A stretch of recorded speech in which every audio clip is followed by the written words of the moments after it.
Good evening, America, and welcome to Channel 19 News, straight from LA. I'm your host, Dave, and tonight we have a special show for you. As you may have heard, we are in the middle of one of the biggest riots to this day, the LA or Rodney King riots. Before we get some live footage of the riots, my colleague Bob will first give you some quick background information about the riots and the cause of the outrage. Over to you, Bob. Thank you, Dave. Millions of Americans watched as the four police officers accused of brutally beating Rodney King, an African-American taxi driver, were cleared from criminal wrongdoing. Viewers' responses to the verdict ranged from excitement, tears, and even extreme anger. Angry Angelenos have taken to the streets of South Central Los Angeles, where they are looting, robbing, and destroying public property. The riots officially started 3 days ago on April 29, 1992, and we are still in the middle of the action. The riots are extremely serious, with fires and violence limiting police responses. Governor Pete Wilson called for the National Guard on April 30th. However, LAPD is still deciding where they should go. Back to you, Bob. No crowd. I would estimate there's 35 to 40 large loom-ups burning right now. As you can see, there are quite a few fires around the city and lots of smokestacks rising from the burning buildings. It almost seems as if all of LA is on fire. Wouldn't you agree, Bob? Yes, indeed. Those fires look extreme. Thanks, Bob. Alright, let's see if we can get some footage on the ground.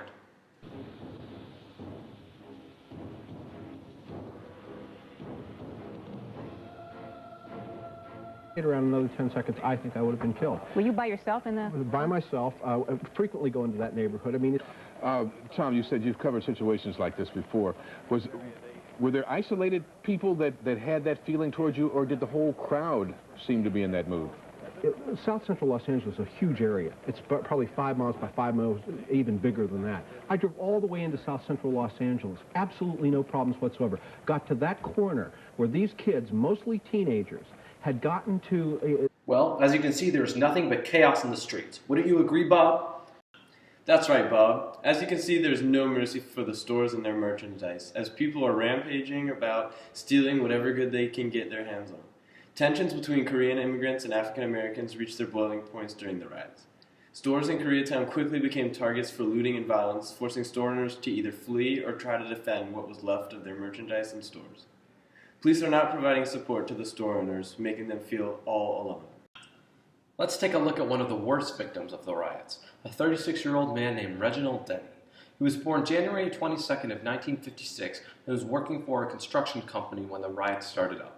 Reginald was driving his red dump truck loaded with 27 metric tons of sand when he drove through the intersection in Normandy. Looters and other people began to throw rocks and other things at his truck, and they even climbed aboard, forcing Reginald to stop driving. He was then thrown from the vehicle onto the street and was beaten by many of the people gathering around the scene. After the violence calmed down, he was rushed to the hospital where his life was barely saved. Reginald ended up having lots of head trauma, having a total of 91 fractures in his skull alone and many other injuries from the beating. Thankfully, his recovery is coming along. South Central, drivers of automobiles and trucks that enter this area can expect to, oh, look at that. Terrible. And there's no police presence down here. They will not enter the area. I just don't see how a force such as the police can get a handle on something like this. I guess we'll just have to wait for the riots to simmer down a little bit before the police can start to intervene. I just hope no one gets seriously injured, but unfortunately this is a dangerous time, so I highly advise you to stay home and out of trouble. Alright, that's it for tonight. Thank you all for joining us on Channel 19 News.